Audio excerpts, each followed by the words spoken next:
વક્રતુંડ મહાકાય સર્વકોટિ સમપ્રભ નિર્વિઘ્નમ કુરુ મે દેવ સર્વકાર્યેષુ સર્વદા.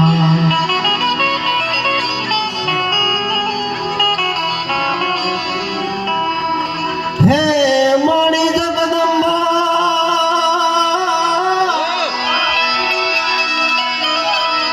મારી જગદંબા તું જો ગણી અને જપીએ તિહારો જાપ. એ મારી અખંડ અખંડ તારા દીવડા ભણે. અરે રે મારી પરગટ જાપોયા. મને ખબર નહોતી કે મારો વારો આવશે એટલે આમ નક્કી નથી કર્યું હું બોલીશ. તમને બધાને એમ છે કે હું બોલશું, મને એમ છે ધરાવીને ધાન ન નીપજે, કળવીને માડું ન હોય, જેસલ રખરો નીપજે જેની જનેતા હોથલ હોય.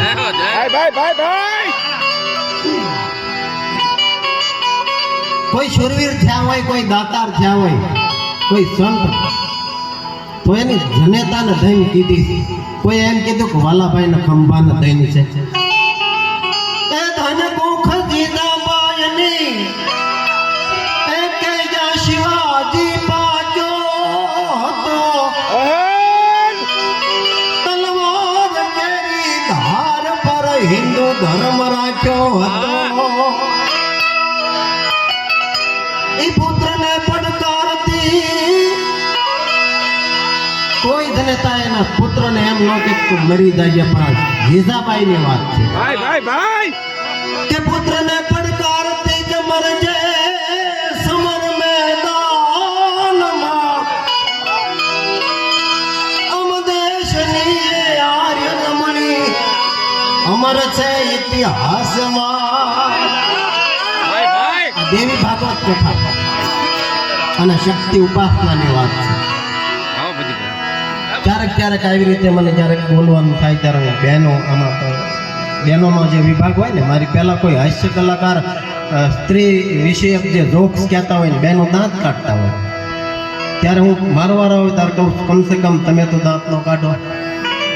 નારી તું નારાયણી અને નારી રતનની ખાણ, એ નારીથી નીપજા પ્રહલાદ ધ્રુવ સમાન. એટલે આ શક્તિની 9 દીની ઉપાસના. એટલે હું તો પુરુષ વર્ગને એમ કહું છું કે એવા જોક્સમાં ક્યારેય દાંત ન કાઢતા. દાંત કાઢવાની ઘણી વાત છે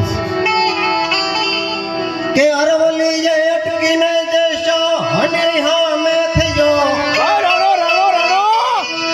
રાણા પ્રતાપની વાત. અત્યારે ઘણા એમ કે રાણો રાણાની રીતે, પણ ઓલા રાણાના ભાલાનું ફણસું એક ત્રાજવામાં મૂક્યું હોય ને તો ઈ નમે તનાણી પા મૂક્યો હોય. રાણો રાણાની રીતે અરવલી જે અટકીને દેશો અને હા મે થયો, ચિત્તોડ ગઢથી છૂટતો રાણો રજળતો થઈ ગયો. રાણી અને વળી રાજકુંવરો વસ્યા જય વનવાસમાં. અમ દેશની આર્ય રમણી અમર છે ઇતિહાસમાં. આર્ય નારીની વાત છે. એ ભલ ગયો નિજ ઓરડે, બરોબર હોળી ધૂળેટીનો ટાઈમ, અને એ ભલવાળાને બધા રંગે રમતા હતા ને એ ભલવાળાને એમ થયું કે હું થોડીક અલ્પ ઉપહાસ જ કર્યું, થોડીક મજાક કરી. એક ગ્લાસમાં પાણી લઈને છટકોરો માર્યો એના ઘરના ને એના ધર્મપત્નીને. એક ચારણ ડાયરો બેઠો છે ને વાત કરું, જેથી સાંપરાજ વાળાનો ડંકો બોલે, દાતાર ઈ શુરવીર ઈ અને સંત કોટીનો માણસ કયો તો ઈ. આવો સાંપરાજ વાળો અને દેશે દિશામાં જેનો ડંકો, અને કચ્છમાંથી ચારણ આવી અને ડાયરામાં બેહે. ટેબલ વાળા બરોબર આવી રીતે બેઠેલા સામે અને સાંપરાજ વાળાનો દરબાર સામે ગઢવીએ માગ્યું. સાપરાજવાળાએ કીધું બોલો ગઢવી શું આપો? તમારા ચહેરા ઉપર કાંઈક એવું વંશાય છે મને, હું વાંચી શકું છું. તમે ક્યાંક દર્દમાં છો ને તેથી ગઢવીએ કીધું હું આ તારો બાપ બેઠો ને એ ભલવાળો એ મને આપ. અને તરત ફેંકલો. સાપરાજવાળાએ કીધું કે કોઈ રંજાડ કરતો હોય તો હું આવીને ધમરોળી નાખું, પણ તમે ગઢવી આ ભલવાળાને આ અવસ્થાએ અહીં બે હવાઈ જાઓ ને આ કે નહીં, મારે આ ભલવાળો જોઈને એક વખત વ્યાણ અપાઈ ગયું. બગડતા ધમા એ ભલવાળો અને સારણ બે ઘોડી ગોભીની ઘોડા ભલા દાબા ઉપડ્યા સુરતે ભૂલી સાઈબા નામે વિહરિયા ઈ હાલે જાય છે ને એમાં રસ્તો અડધક પંથ કાપ્યો. અને ત્યારે એપલ વાળાએ પૂછ્યું ગઢવી વાત તો કરી તું મને શું કામ લઈ જાય? અને ગઢવીએ કીધું કે મારે અહીંયા કાપરાજ વાળો પેદા કરવો. ત્યારે એપલ વાળાએ વાત કરી ગઢવીને કે તારણ એ ભલ ગયો નિધિ ઓરડે. અરે તારણ ધૂળેટીનો ટાઈમ હતો અને મને રંગે રમવાનું મન થયું. ગ્લાસમાં થોડું પાણી લઈને રાણી સાહેબ ને માથે થાચ્યો. તેથી સાપરાજ વાળો તું કહે છો કે દસેય દિશામાં ડંકો છે. એ 6 મહિનાનું બાળક હતું, ઘોડિયામાં બેઠું હતું, કૂતું હતું. એ બાળકિયું મોઢા ઉપર ઓઢી ગયું હતું. અને તેથી એ જનેતાએ કીધું હતું કે મને મારો સાપરાજ જોવે એવી જીવી શું કામ છે? એ ભલ ગયો નીચે હો રડે અને અલ્પ ઉપહાસ કર્યું. તેથી પોઢેલ તાપો પીંગલે એને વસ્ત્ર મુખ ઉપર ધર્યું. તેથી જનેતાએ જીભ કરડી સીધાવી સ્વર્ગવાસમાં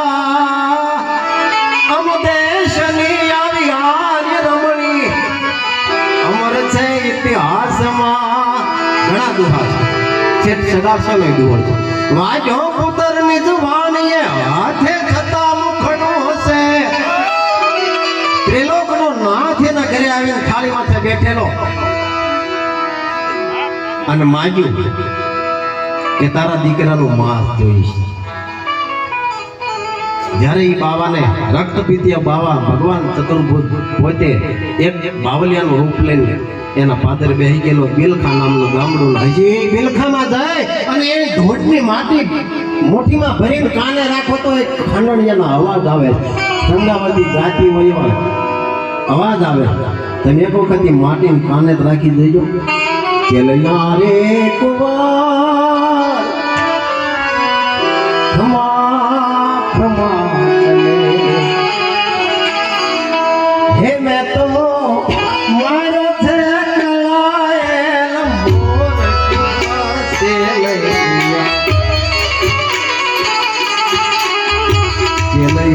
રે કુમાર તારા નિશાળિયા જોવે તારી વાત કુમાર ચેલૈયા રે કુમાર ખમા ખમા.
આ જનતાની વાત છે. પણ જનની ધન તો ભગત દળ દાતા ને કશુર નહીં તાર રેજ વાંધણી. આ શબ્દ મને ખરેખર ગમતો નથી. જેને લખ્યો છે એનો કંઈક ભેદ છે, લખ્યું છે. પણ નહીં તાર રેજે પુત્ર વિહોણી એ તારો મત રે ગુમાવીશ. છેલ્લે કવિ કાન કહે કે અરજી અમારી સાંભળી ભગવાન ભેરે આવજે.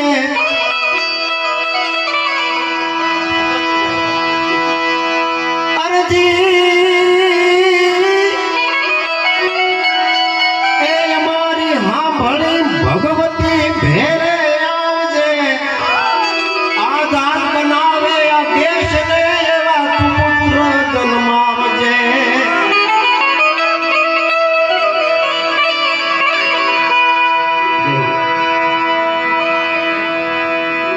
જગદંબાની આ કથા છે એટલે મેં કઈ નક્કી નહોતું કર્યું. મને ખબર હતી મારે બોલવાનું નથી, સાંભળવા જ આવ્યો હતો.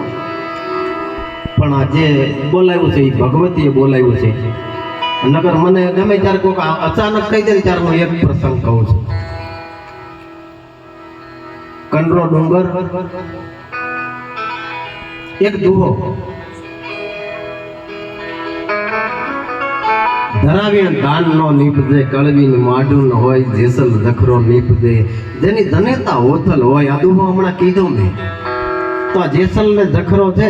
આયા મારો પ્રશ્ન પૂછાય જ નહીં કે કોના દીકરા હતા. કારણ કે આખો ડાયરો જીભના કટકા કર્યા. મોરલો ડોકની હાકળ ભાગીને કેવું કેવું કરે ને તો એ રાખવો પડે.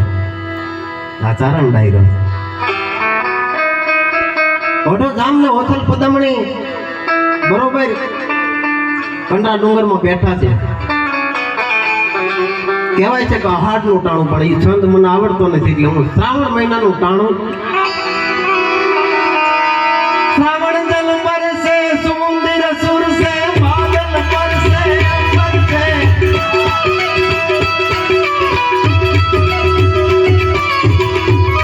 શ્રાવણ જલ બરસે સુમંદર સુરસે બાદલ બરસે અંબર છે. ગિરિવર પર્વત છે લતાલો હરસે નદિયા પર છે. નદિયા પર છે સાગર છે કંપન ડુંગર છે તુજ પર છે કંપન જળ છે ઉતારી.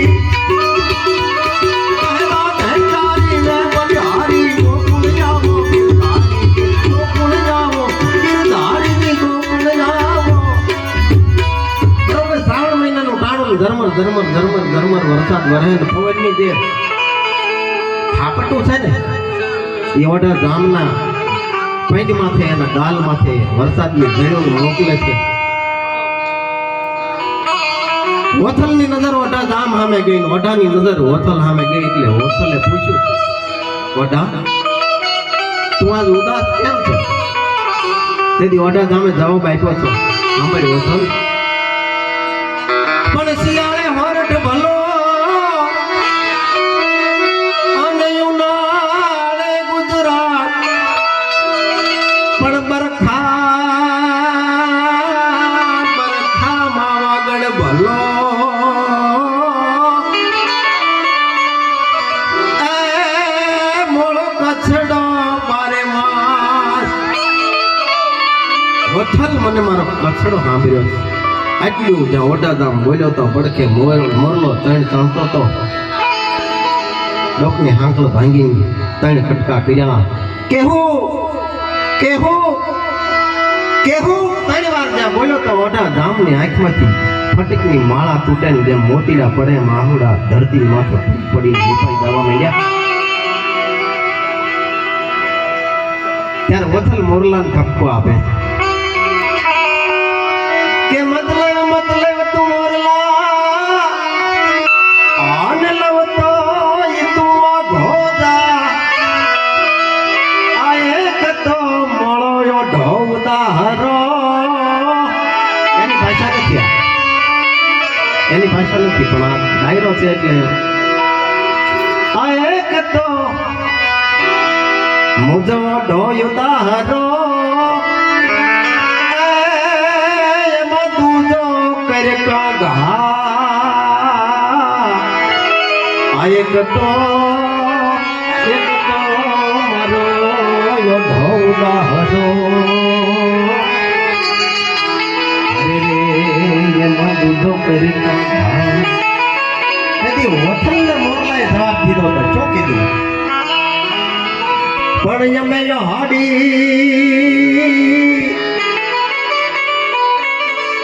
અમે ગિરિવરજા મોરલા અને અમારા કંકાર પેટ ભરા પણ આવી રત આવે ન બોલીએ વાંસળીમાં અડદ વેરાઈ ગયા જેમ દેખાય એમ માથા દેખાતા હોય આવા એટલું બધું ડાયરો પકડા થઈ બેઠો હોય અને કવિ કલાકારની રત કહેવાય આવી રતને જાવે ન બોલીએ તો મુદા હૈયા ફાટરા